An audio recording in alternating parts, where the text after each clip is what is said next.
When you first got in and started to make investments and get into the market, what was going through your mind? You know, it's funny. You ask that question as if it's like a private equity decision. How did you evolve and mature over time in your understanding of your competitive advantage? You know, it's a really embarrassing answer to that question. I love it. If you're counseling an entrepreneur who's in the mix, is that going through your mind now because you've experienced and seen this journey? I know a lot of successful people who aren't that smart and a lot who really don't work that hard and maybe never work that hard. But what they all have is a conviction, this just like force of will. They're deciding it's not an option to fail. Flip, thank you for being here with me. Of course. My pleasure. For folks that don't know you, you've built Lucid Offices. You've got 26 locations across 4 states. You're growing the business, but more importantly, you've got a wonderful family. You've got 7 kids. You're married to a beautiful wife who you're in love with, and you've got grandkids. Correct. Is that a fair summary? Absolutely. Yeah. The grandkids thing, by the way, everybody talks about it, and it's annoying when you talk about your grandkids, but it's the greatest thing in the world. It's so fun. It's so fun. God willing, one day, I hope that's me. So I'm grateful you're here. Just thanks for taking the time. Awesome. Of course. It's great. So I'd love to just dive in. We're talking to Catholic entrepreneurs who are building businesses, building families, and trying to live a beautiful life. So that's you, 15 years ago in the mix of building a business. And I'd love to just ask you some questions about what that was like and dive into your world. Sure. Just rewinding the clock back to the early days of building Lucid. I know it wasn't called that at the time. Yeah. You saw this niche within the real estate market. You saw something that could be an opportunity before it was cool to do co-working spaces or any of that evolved. When you first got in and started to make investments and get into the market, what was going through your mind? What were you seeing? What was that like? Yeah. You know, it's funny. You ask that question as if it's like a private equity decision. You find a good market segment and you attack that market segment with strategy and this and that. And it was none of that. It was just, so out of college, I'd always just done entrepreneurial things. Like in high school, we walked around painting addresses on curbs, and I was making $50 an hour doing that. And my friends were making $6 an hour working at a bike shop. And I was like, I'm never getting a job. So I was always kind of drawn to the entrepreneurial thing.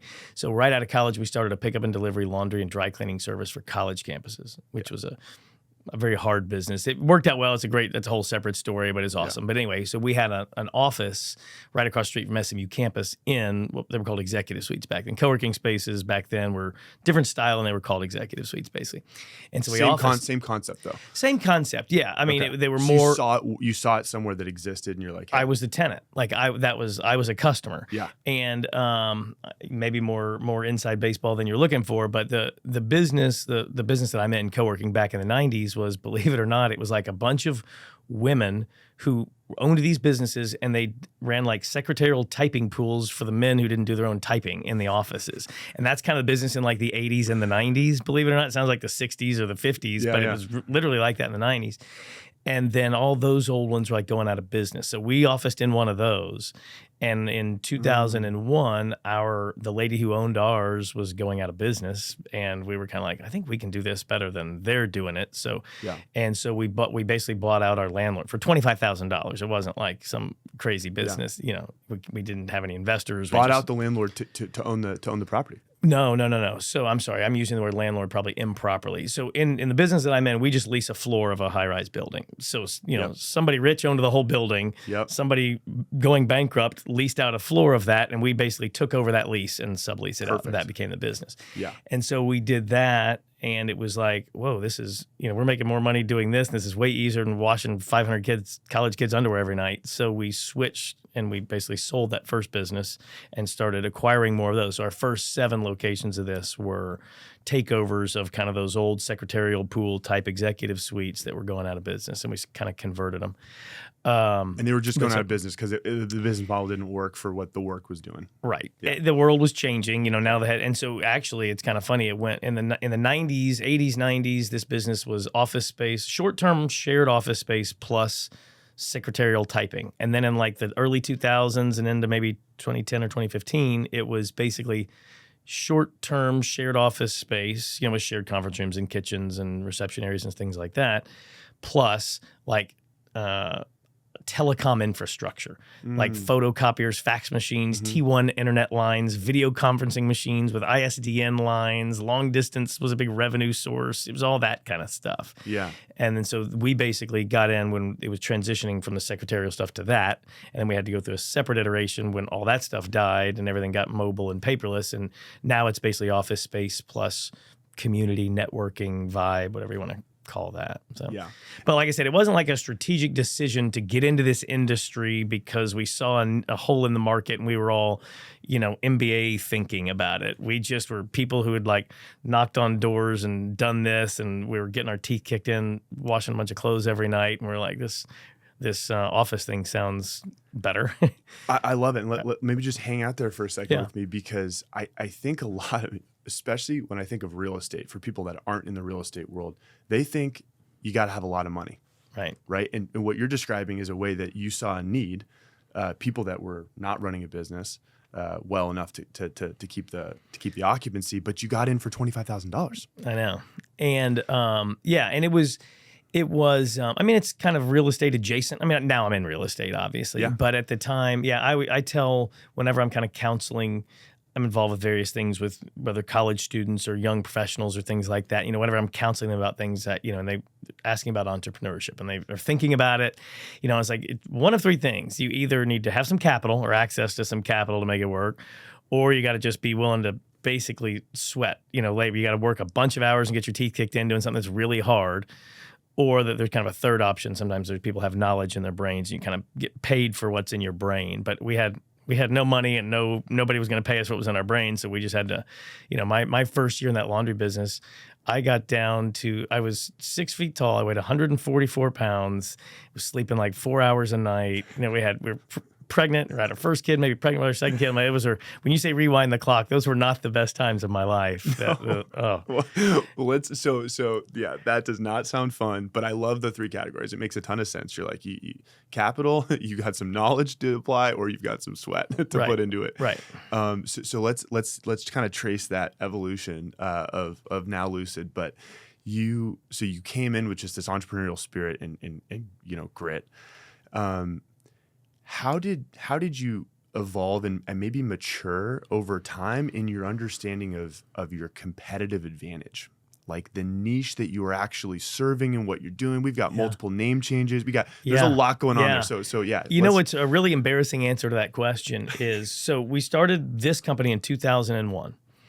And I would say we took seriously the question you just asked, which is the first question you should ask about maybe COVID time. No, maybe that's not true. Maybe 2018, something like that. 17 years into the business, and we're still kind of tweaking it. But I would say that, like I said, the business kind of transitioned from this like secretarial space and office space to then technology infrastructure to then it was like, okay, things are changing again. All that telecom's going away. WeWork's now becoming a big thing, and there's these old executive suites that feel like this, and there's these new co-working spaces that are real casual and feel like that. And maybe we want to try to, and again, this wasn't by seeing some neat hole in the market and going, well, you know what? No one's playing in between those two. What if we were elevated to both? And that's where we are. But it came from, we were like, we've got these spaces right now. They're like these old timey ones. Let's say you had a restaurant and it was this style and you knew everything was going to this style. How can you like change your tables and do something? That's kind of basically what we did. So we just sort of half pivoted. And even that pivot is taking a while because we, a lot of them, it involves starting from scratch. So we've had to take new locations. So that pivot has been a 7 or 8 year pivot. Right. But it's huge. And it is funny. Like, it's funny that you asked that question at the very beginning. It took us forever to ask it, but it's a key question. Like, right, what's your unique value proposition? And Do you ask that, like, if you're counseling an entrepreneur who's in the mix, is that going through your mind now because you've experienced and seen this journey? No, because in all honesty, it doesn't. I don't know that it matters. Like not that it doesn't matter, but you can make anything work. I guess what I'm saying. Like that's what I'm seeing. You're you hustled through over a decade of just executing. Yeah, like our first business was the pickup and delivery laundry and dry cleaning service because I thought like every idiot when they're 22 thinks in order to do something, I've got to do something no one else has ever done before. So we had to like invent this concept of pickup and delivery, bundle wash for college campuses. And like, it was such a hard business. We made very little money, and there's a lot of great stories from it, but I'm sure I could have made more money if I just opened a dry cleaner on the corner and like did it better than the 3 crappy dry cleaners on the other corners, and then opened a second one, a third one. I'd probably be worth $1 billion from having dry cleaners all over the world right now, you know? And I think people are scared of getting in business because they assume that everybody's doing it perfectly, and these are like these impenetrable walls. Most people who run businesses suck at it. So just don't suck and you'll be fine. It is totally true. You kind of have this mystique until you get in the world and you're like, there's no right answer. Right. There's not a perfect way to do it. And paralysis would be the wrong answer. Right. Not doing well, it. And I do see that a lot with this generation. I don't know what this generation means anymore, but and now it's actually, I think the youngest generation, whatever the 25 and under now is called, seems to be a little different, but the millennials were so cautious. Obviously there's a lot of exceptions to those rules, but there's this kind of timidity and like lack of this. I want to get it right, and I want to make sure everything's perfect before I act. Yes. And when you go meet successful people, like they don't do that, man. They're just action oriented. And I'm not just talking about financially successful people who just launch things, people who launch great nonprofits. They're just action first people, and they don't paralysis analysis.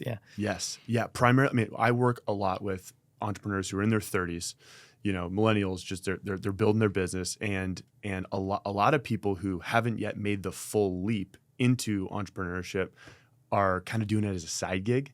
And a lot of people have side gigs now because they don't want to take the full leap, but they're more excited about the thing they're doing on the side, and they're working maybe a job that they're safely paying the bills for, and you know there's some prudence in that, but we're for people who are all in. How many times in the Bible is fear spoken of in a positive way, right? That's right. Like, that's the whole right. Be not afraid thing. But it's, I know people ask me a lot of times, like, what are the common threads I see in people that I meet that are successful, right? Like, as you get older, you meet more and more people, like, not just financially, but who are successful in their families, successful in launching nonprofits, all those things. Yeah. And I used to think it was some combination of brains and hard work, right? It was just those two things.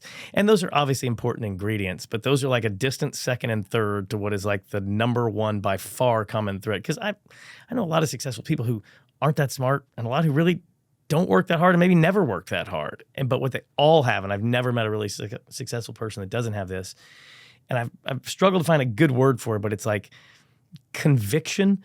Basically, this just like force of will. They're deciding it's not an option to fail. Like, this will happen, or this will work, or I will make this work. Or and the people that think that way, they just make it happen.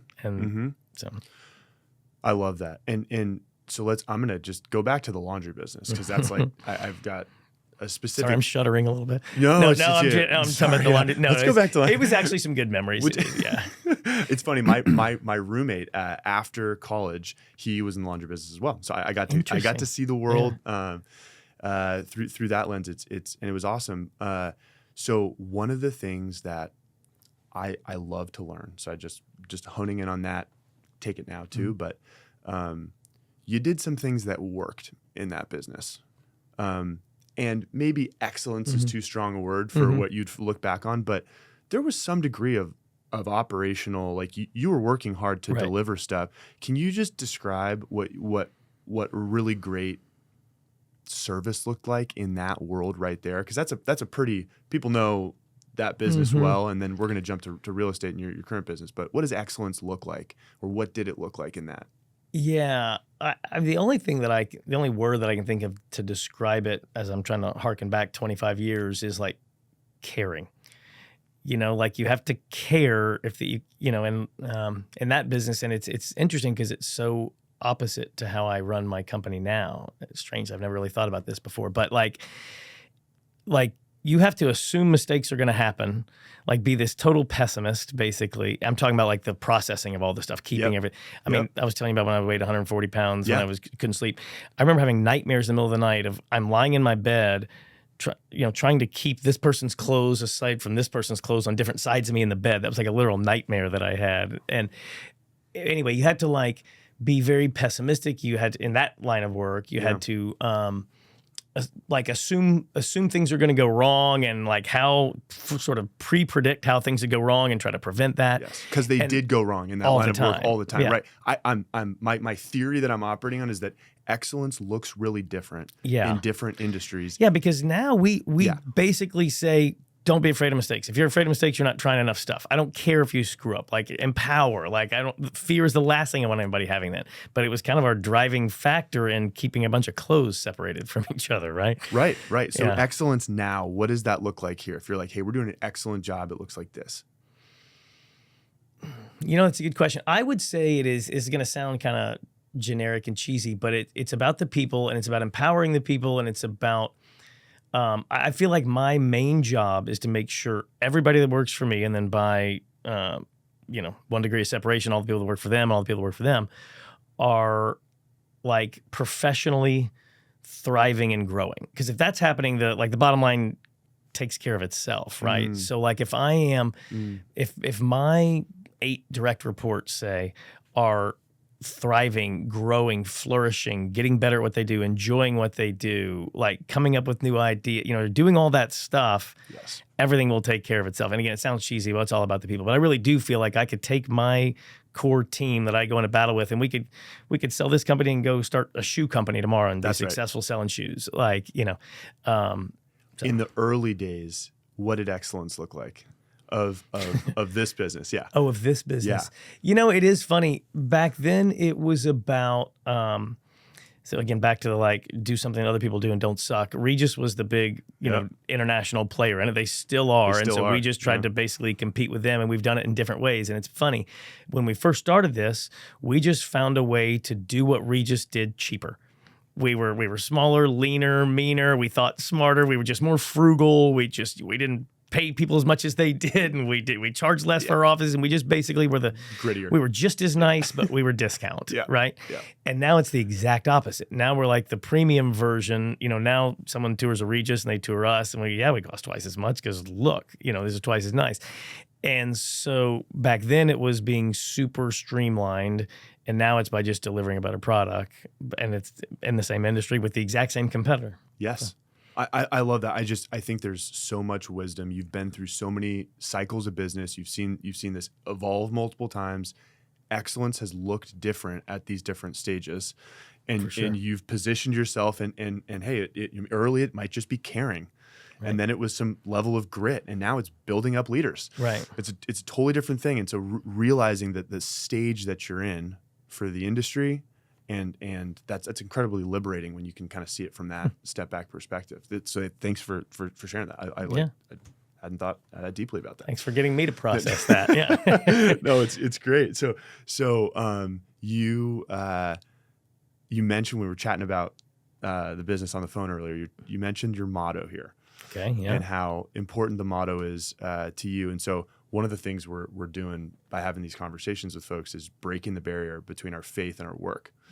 And I think there's just a big castle built up around business where your faith is not welcome here in a lot of people's worlds. But that's not the worldview that you look through. So maybe just how do you see your faith coming into your work here, and maybe how does the motto play a role? What's the motto? Yeah, and maybe even the motto is a second part to this question. But just first and foremost, like when I hear words like the barrier between or integrating, it just kind of rubs me wrong, because it's like, to me, that if that's there's a missing perspective there, which to me is like there is no disconnect between faith and work. Like when you think about it, when you go to confession and you think about your sins and what you've done not right, my guess is all of those things are in play at work too.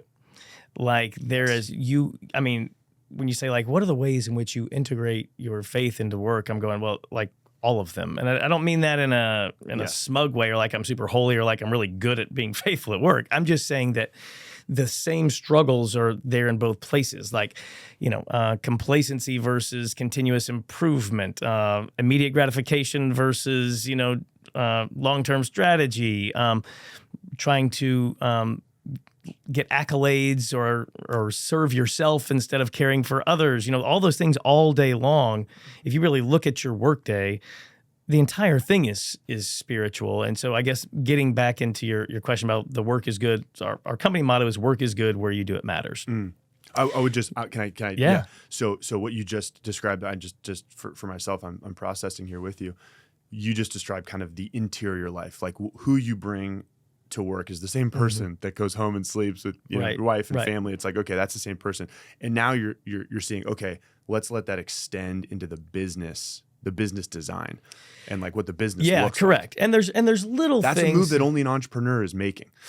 Wait, like, okay. Or like unique, sorry, maybe not only an entrepreneur, but uniquely as an entrepreneur, uniquely and as a business owner, you're able to do this right here. That's what I love about entrepreneurship, right? And there's little tangible things before, I guess, again, delaying the motto conversation for just a second. Obviously, we have Bible studies, we have a Bible verse that gets emailed around, and we don't get into the woke stuff, and we do all the kind of little tangibly things, and I avoid maybe even to I may have pendulum swung too far.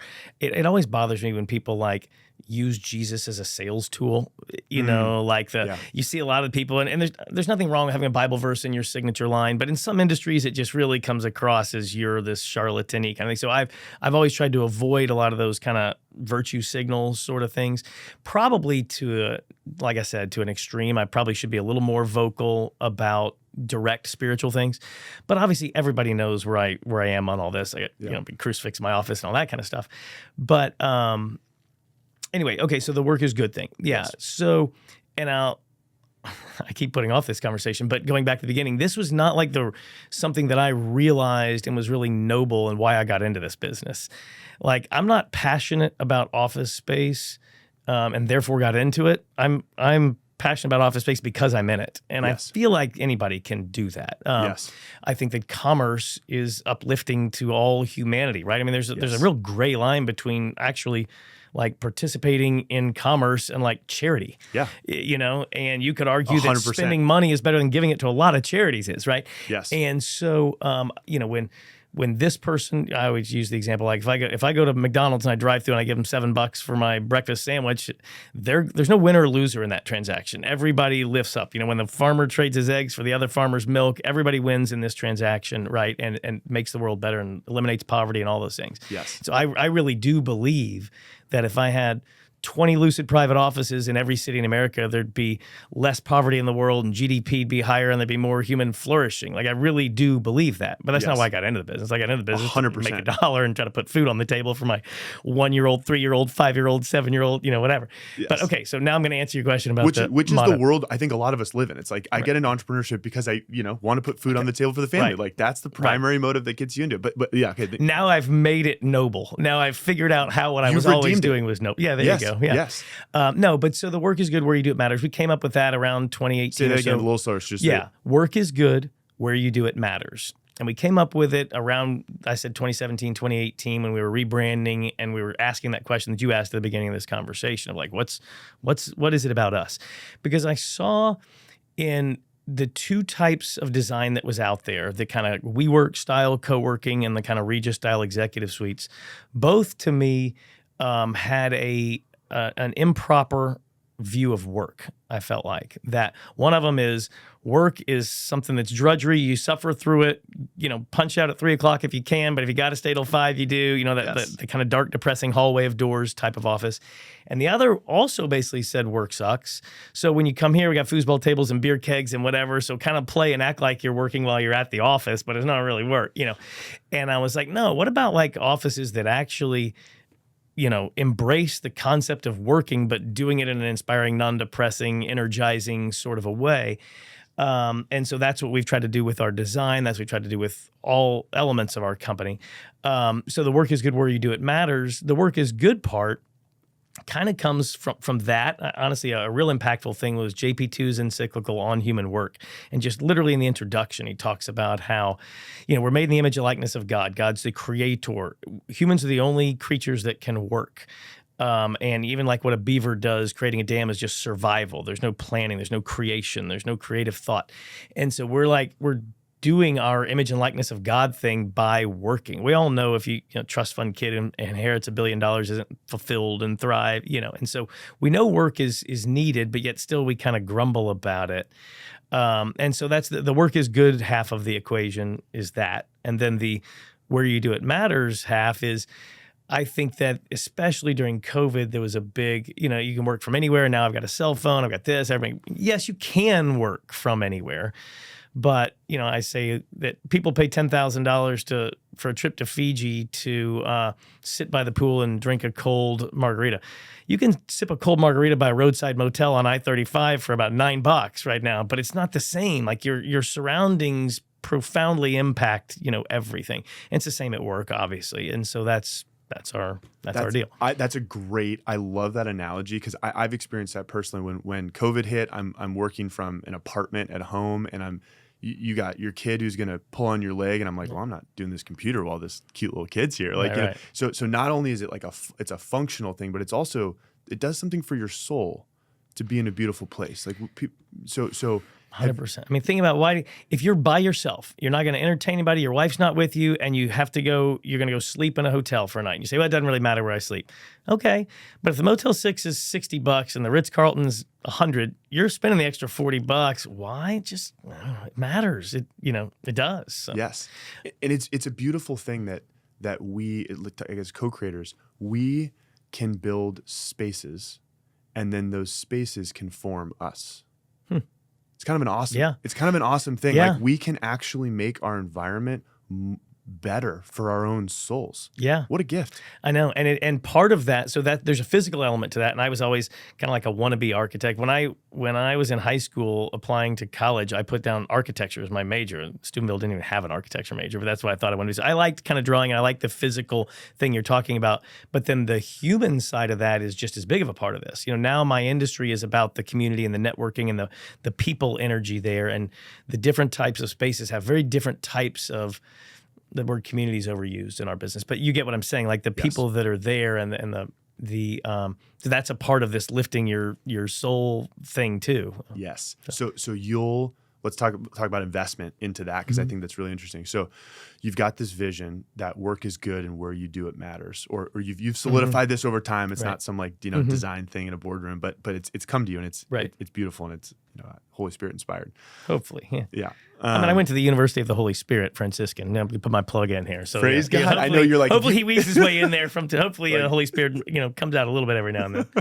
100%. You're investing into spaces that facilitate community.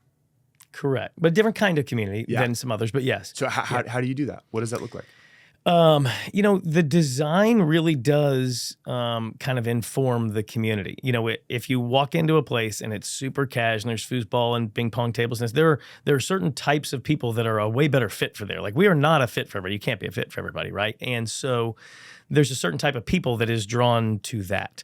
There's also a certain type of people that is drawn to a dark hallway doors where they just slam the door and do not know either their two next door neighbors, right? But there's a lot of people who the perfect balance for them and what would help them thrive the most in their business and in their life is halfway between those two things, right? Like, I don't want to say there's a broad age band, so it's not older. It definitely skews, we're older than a WeWork and younger than a Regis in terms of our age thing, but there's a wide variety of ages in here. But I would say the commonality of the community here is people who care about productivity, who care about accomplishment, people who are not just here to kind of like, punch the clock or play while they're at work. Like people are here to get stuff done. They can all go home if they want. Like they're here because they work better here and they get more done here. And I've said a lot of times, especially during COVID, like if you want a mediocre work life and a mediocre home life, use the same space for both. That's kind of one of our little taglines, because it's kind of true. It's kind of true. Yeah, I know. It's kind of true, and it's an investment. But you go to work every day, and it's a great investment. Right.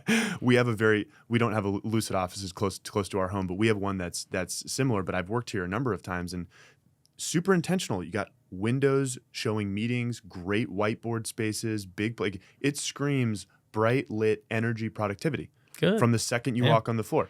I could bore you with the 38 details that create that, but yeah. Totally. It's hyper intentional. As someone Right. who designed, so I got into entrepreneurship running escape rooms. And So you get physical I space. totally Yeah. get physical space. We call it 6-wall immersion. I'm looking at Mm. ceilings, like why'd they do that grid, Yeah. details of things. It matters. It matters tremendously. I can't go to a nice hotel or restaurant without getting my phone out, taking pictures of things that I want to copy and this and that. Yeah. 100% creative wall decor. And it's, Right. so we could, fun.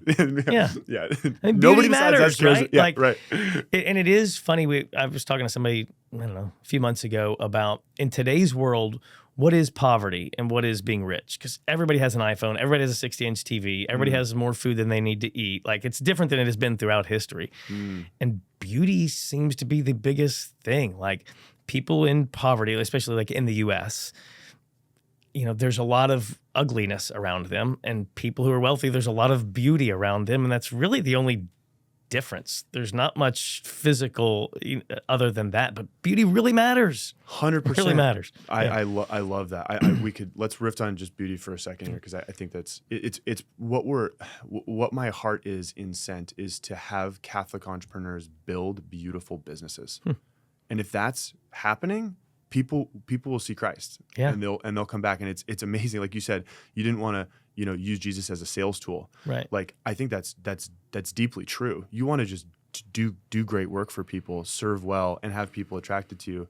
You've got some of the most influential leaders, John Maxwell, Pat Lencioni. They're creating platforms that are just great leadership tools. They're not putting Jesus all. These guys are deeply faithful, right? Deeply faithful. Tens of thousands of coaches. And they purposely do it to reach all the souls that they're reaching. Right. So I totally see it. So hanging out with beauty for a second, we're gonna just shift gears to a little bit of the family and habits area of the world. All right. Do you make your home beautiful at your home? My wife makes my home beautiful. Yeah. Okay. Yeah. What does that look like? How intentional are you about beauty at home? Or your wife is? Yeah, very. It's funny. She was really into that. I mean, she's a very beautiful woman, obviously, but then also there's, she was always into design. And so it's funny. One person I remember was talking about trying to invest he came to my house and he said he wanted to invest in my company, and he didn't know. And he's like, well, if your home looks like that, I'm sure I know what your office looks like. And I know I want to be a part of that. And it was kind of interesting because I'd never really equated the two, but yeah, beauty matters at home. But I would say we have spent less time thinking about that in the last 10 years than we did, early on. Now it's, the home is about joy. Obviously that's a type of beauty, but just kind of the radiating, everybody wants to be around people that are smiling. And, the biggest compliment people can pay my family is like, everybody's smiling all the time. Your family's so joyful. Like that's the thing, because you see so many, one of my favorite saint quotes is the St. Teresa of Avila, Lord deliver us from gloomy faced saints. You see them a lot, the finger waggy, frowny, they get all the facts right, but it's just, they're missing and it's like, and just, I think when most people hear beauty, they go to the aesthetic, because it's the easiest. But what you're describing is a sort of beauty. I mean, of course, it's the beauty of relationship of a family. I mean, when you see a family around the dinner table, you're not like, oh my gosh, they're so good looking. Right. You're like, that's beautiful. Although even that, it is funny. My wife she tells them all this too. She's like, I'm nicer to you when you look better. Like if your hair is done and you don't have crap all over your shirt, like you're probably going to get better treatment from me. And so even the beauty thing there, and it's real. Like if you know what, for a little bit shallow or superficial, we're going to own it, and we're going to say, brush your hair, kid, because right now I'm a little bit annoyed. You could get away with what you just said if you had your hair brushed, but not like that. Totally. And and it's cool. Grace builds on nature. So a little bit is, hey, you just look better. A little bit is, hey, you're trying a little bit more. For sure. And the third is like, now I want to hang out with you. That's beautiful too. Well, and so the beauty and the family segue thing, I'll be a little vulnerable here. I'll open up. So, we've both my wife and I always say, like, she's too vain to drive a minivan. And I'm so proud of her for that. I love it. But actually it goes deeper. So both of us have always been, just, I don't know. I don't want to say both of us have been shallow or superficial. Both of us, beauty has mattered a lot, right? Forever. And so my wife I just didn't want to be, one of the reasons why I didn't want to have 10 kids or 7 kids, which I have, and now I wish I had 10, was I didn't want to be that nerdy family in the white van with the car, I aspire towards a minivan, by sweaters. the way. You're not even What's hurt. that? I aspire towards a minivan, There you go. so Yeah. you're not hurting my feelings. So though, but here's my hot sports Yeah. opinion that my friends make Yeah, fun of yeah. me for, but they're all wrong and I'm right. If you're a woman driving a minivan, you are not taking the Great Commission seriously to go make disciples of all nations, because nobody is looking at you thinking, I want that. No young girl in college or high school is looking at you going, I want that. My wife always drove, she piled out of a black Suburban, looking hot with 7 little kids in tow that are 10, 8, 6, 4, 2. And I'm not exaggerating. Multiple times a week, people came up to her and like, I didn't think I used to want kids, but watching you just literally in a grocery store makes me want to have kids. Wouldn't have said if she was in a minivan. I'll drop the minivan thing now. But the point is, the point is people are attracted to beauty. And so when kids aren't frowning, they aren't fighting, they don't look like little nerds, they, like you aren't doing that whole give up frumpy thing. And so, yeah, my wife, instead of going to the grocery store in sweatpants, would take 10 minutes, put on her makeup, and make her hair look decent before she went to the grocery store with some crying kids. Yeah. And she literally impacted people everywhere we went. Yes. Well, anyway, I think it's true with I over the years have taken my dress for mass more seriously. Mm-hmm. And that's another example of because you're going places afterwards, you're going to be wearing the same thing, and it's a witness. Right.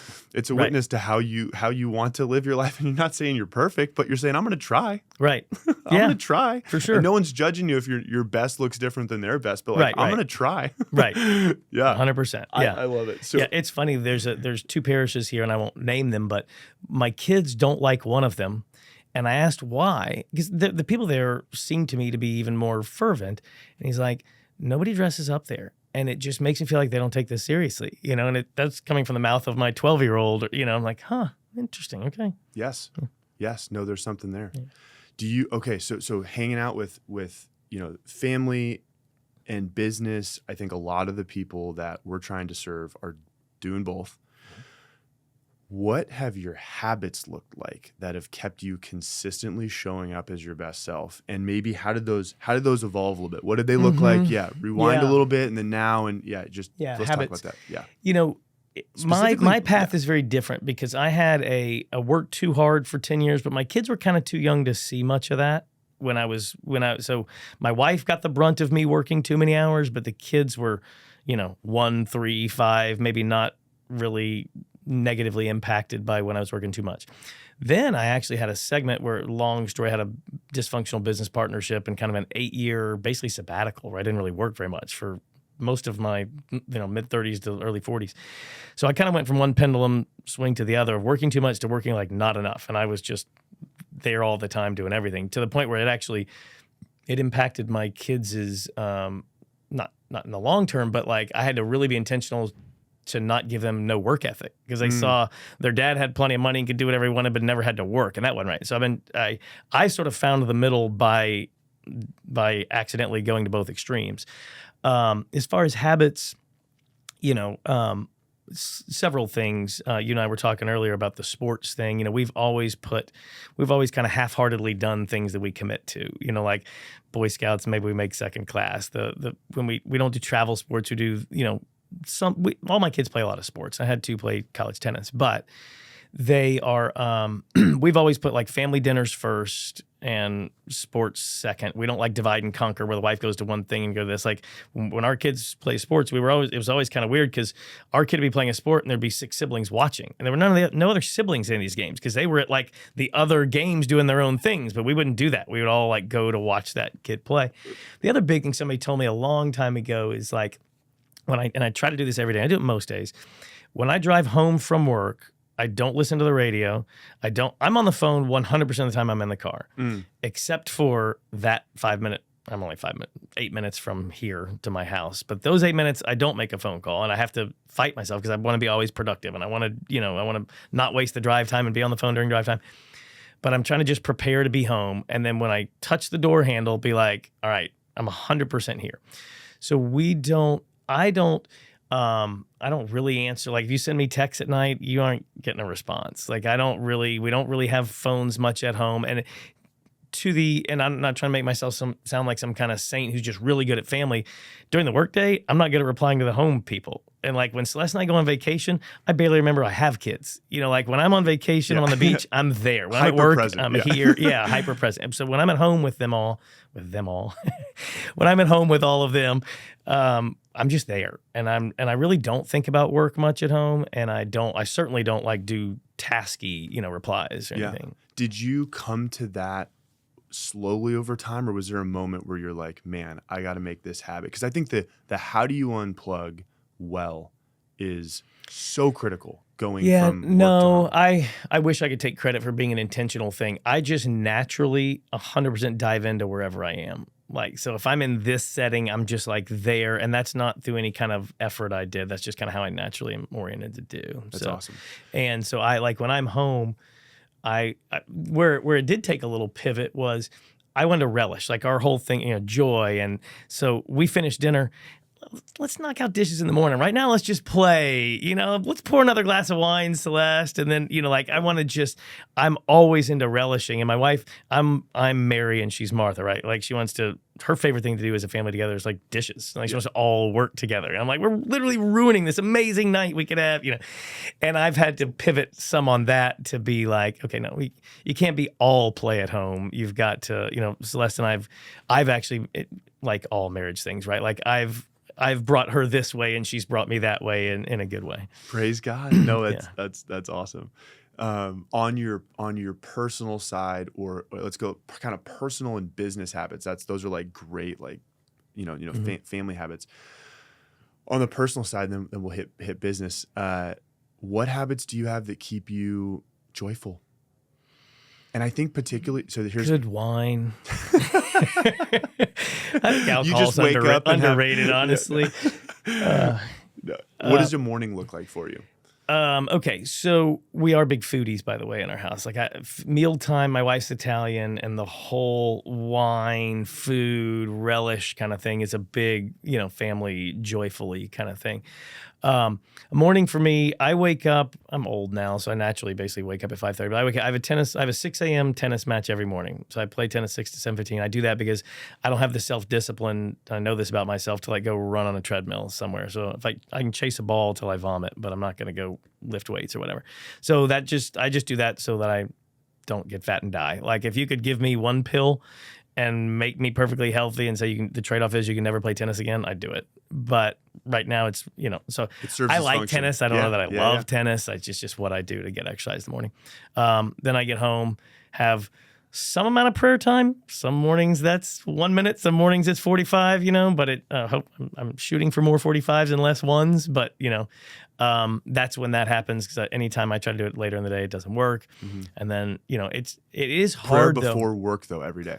Yes. I would say that's a keystone habit I've basically heard from all serious Catholic entrepreneurs. It's not happening, and it's not blessing your day if it doesn't happen before work. Yeah, and it's a little bit hard in the morning because your mind's racing with creative ideas. Oh yeah. But I would say, less so than in the middle. I don't know. Some people can do it differently, but for me, when I try middle of the day or end of the day, I've never been able to make it stick. The only time it's ever stuck is in the morning. So, So you got prayer, and the kids are waking up. You're helping with things and getting to work, or No, I'm not helping with things. I'm a very unhelpful. No, I'm not really unhelpful husband. It's just now it's so different. But back when my kids were really little, I was doing my wife worked, never worked outside of the home, and so our deal was kind of like, I played. I was a super fun dad, but I didn't help with dishes very much. I didn't, do a lot of bed making. I didn't make their lunches. We always homeschooled. So, and I was always up and out really early in the morning. And my wife is kind of a late. She's like a night owl. She can stay up till whenever, but she likes to sleep in the morning. One of the reasons she was so into homeschooling was she's like, I don't want to wake up at 6:30 and make 6 breakfasts and do all this stuff. So they just naturally all rolled out of bed in their pajamas at 8:30 or 9 or whatever and knocked out their school day. So I never really was involved in morning stuff like that. Ironically, now that there's way less to do at home, that we only have 2 kids left at home, now I do make the bed every morning. I do probably more than half the dishes. Like now I'm like this helpful guy all of a sudden. And I'm sure your wife appreciates that. I'm not as much as I appreciate it about myself, but no, she does. That's Yeah. great. Yeah. That's great. So I'm just a little bit less of a jerk than I was for 25 years. I'm trying to make up for that. That's good. It's good. So you've got 7 kids. You got grandkids now. I'd love to just spend a moment on how you see leadership translating between work and home and work. Has the work that you've done here benefited your family and how you've led them, and has what you've learned in leading your family benefited how you've led it work? Yeah, I would almost answer that question the same way you said, like, how do you integrate faith and work? I'd say like all the ways. And that sounds like a really generic answer, but like with some concrete examples to that, yeah, like all the ways. The way that I see a lot of people fail in parenting, I don't want to say fail in parenting, but fail in aspects of parenting, is they just think things are outside of their control that are not outside of their control. And they don't do that in their business. And remember the conviction word I was using earlier? They're like, I will make this happen. I am doing this. There was you take it as a given and you can't touch it. You're like, wait a minute. Right. And it's like, no, you have control over that. It's not okay if your kids hate each other. Like, you can control that. My kid, it takes like, no, there was a dear friend of ours, her mom actually just passed away. But this woman, long time ago, when I was still in college, I think, someone asked why her girls were such good friends. Or she said, like, our girls hated each other, or whatever. Why are your girls best friends? She goes, I didn't let them not be best friends. And it was kind of that. And this was not some mean, crack the whip kind of lady. It's the sweetest lady ever, and so we that impacted Celeste and I really early in our marriage. And so we always made sure that our kids were all best friends. Like, our kids don't fight with each other. Well, the 2 boys a little bit now, but the girls never fought with each other. And because you just correct it when it happens and you stay on it. And yeah. And you just don't treat this as outside of your control, as like, kids are mean to each other. Kids just say crappy things. No, it's not. Right. No, they it's don't. Not brilliant parenting design interventions. It's just you care about it and you pay attention to it and correct it. Yeah, and you you don't let it be the standard. You don't let things be outside of your control that you can control. You set high expectations. All these things you do in work, right? Like continuous improvement rather than complacency. Like, okay, our family's great, but what is it not great about and what could be better? That's what we do in every aspect of our company. Like, can't you do that?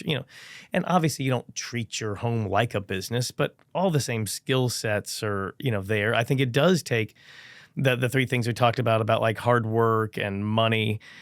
I'm sorry, hard work and brains, right? Like, in order to make money, you need a hard work. You need those in parenting too. Like, you do see a lot of parents they're super well-intentioned. They just do dumb things. And everybody on the outside is going, that is not going to turn out well. Like, put some thought into this. Yes. But yeah, it's, I think that joy is a big part of all of it. Like, again, if you're not enjoying work, nobody's going to want to follow you. Nobody's going to want to, you're not going to enjoy what you're doing. You're not going to be good at something you don't enjoy. Yes. We know this vicious cycle, right? And it's the same at home. If you tell your kids, here's what you should do. You should be Catholic. You should do this. You should eat well. You should do all these things.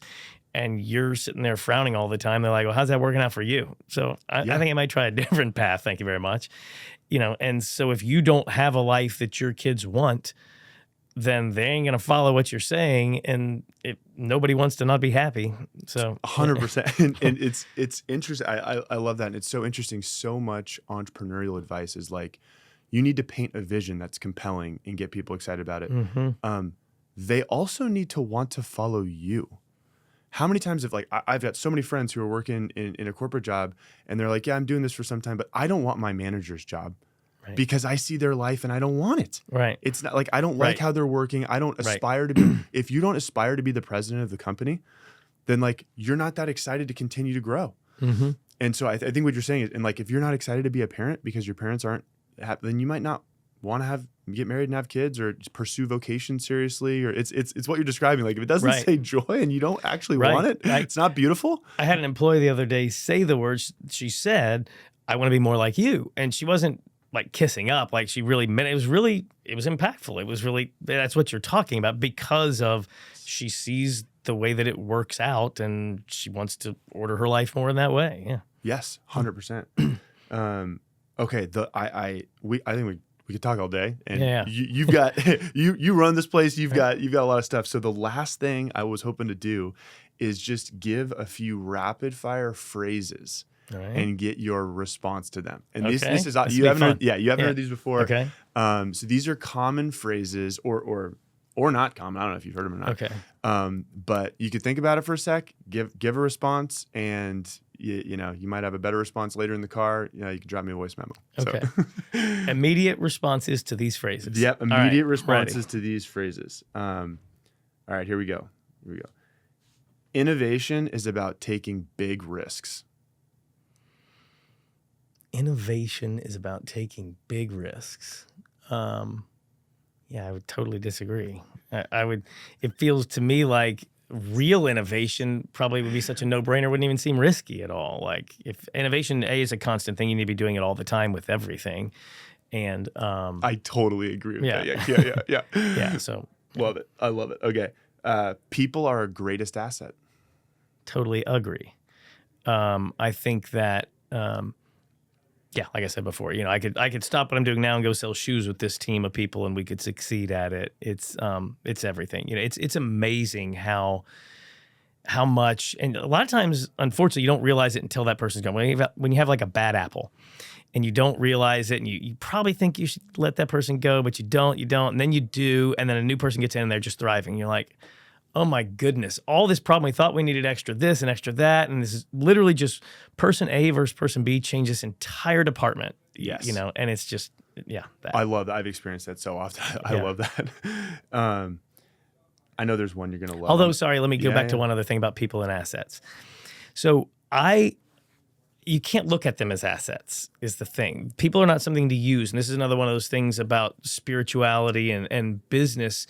And, my executive team, the top 10 people who work for me, all of them could go make more money working somewhere else. But none of them want to. Their life situation is better in what they're in. And they work for me because they know that I care about them is a cheesy way of saying it, but they're like, I value their life. Like I value them as humans in a way that, like, if I had a friend who owned a company and I knew that they would be better off working there, it's my moral obligation to introduce them to leave me. And people feel that. People feel when they're being used versus used as a tool to get something for you versus you're literally investing in what is best for them. Yes, it just so happens in a very Thomistic way, it's also best for me, and that's beautiful. It's a win-win. But so I guess I'm saying people are our most important feature we have, but they're not like an asset in a way that you can use them. If that makes sense. I love that. No, it describes the Catholic worldview. It's like we're not putting work over here and spirituality over here. It's like no. This person's a soul, right? With inherent dignity, and you can't make them. And that doesn't mean you don't fire them a lot of times. And I'm not trying to sound like Ebenezer Scrooge, but like a lot of times, keeping somebody in a position that they're not thriving in is not the best thing for them. Yes. So. Yeah, I totally agree. So one that we talked about briefly here, so this one won't be a surprise. You should let your kids decide where to go to college. This one you set up on a tee for me. This I was like that. I love that one. So yeah, you know this, but for anybody who doesn't know this, so I went to Franciscan University. My wife went to Franciscan University. There are other okay Newman Guide schools, but they're not the same as Franciscan University. So we have everybody. Almost everybody I know, it's their kid's choice where they go to college because that's just like societal norm. And I'm like, well, you're paying like $250,000 of your money. You've watched this kid like a hawk for 18 years, and now they're basing this decision on one pretty girl they met, or the sky was blue when they visited this college and raining when they went to visit this college, or they had a fun football game here, and the next 4 years of their life is a really important trajectory. With parenting, I'm going to talk for an hour about this one. I won't, I promise. This is common. This is a common perception, though, and you just everybody does it. And I think it's stupid. Yeah.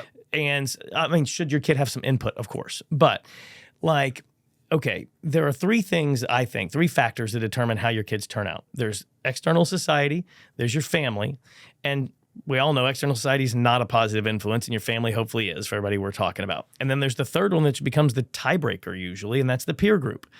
And so for me, people don't put enough stake in that. They go, I've raised them well, they can withstand this. Okay, so now you got two of the three stacked against you, and you're hoping that you've raised them well enough to make it. Well, it sounds like no one uses that kind of language about other things. They're like, well, I hope I don't die driving to work today. Well, this is more important than death, actually. This is eternal damnation we're talking about. And if you had a Russian roulette, and my kid probably will make it out of, wherever with their faith. I'm like, probably? Like, are you cool with a Russian roulette with one bullet in the 6 chambers and probably you'll be fine? 5 out of 6 chance you'll be fine. No other aspect of your life are you cool with that. And I'm not saying you get what I am. I I'm love not it. saying, No, yeah. it's yeah. And so You're for painting the me, argument. where they go to college is a huge thing, and I don't want them to make it out of college with some Catholicism. You know, I like the fact that my faith and all of my kids who've gone to Franciscan's faith has grown while they're there. Like all of my kids graduate holier than the day they got there, and they surround themselves with friends who are the same way, who are going to be lifelong friends, and they meet spouses who are the same way. Like my daughter-in-law and my son-in-law are so a part of our family now that like if they're not there and just my kid is, it really feels like we're missing our family. Like they're just as much our family now. So it's like I have 9 kids now and I'm going to end up with 14. And so a place like Steubenville is amazing for that. And so I hate that everybody lets their kids decide. I mean, if you're going to go out to dinner tonight and you're going to spend $300 for your whole family to go out to dinner, you get to pick. I mean, you're taking input, but like I'm paying, like this is kind of my say. And that's the way that I look at college. My kids can go wherever they want. But if I'm paying, I'm writing a check to Franciscan because I think it's just building.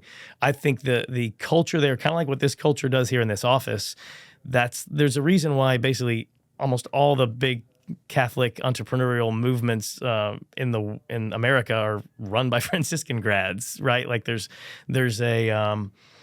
just an entrepreneurial boldness from Franciscan grads to go out and work for the kingdom that I love. So all our kids go there. I love it. No, and it's so. I mean, it's so clear that you care about their souls above all else. Right. Not their immediate feelings of somebody being upset or they really like this person who's also going to this place or whatever. It's like you're thinking eternally.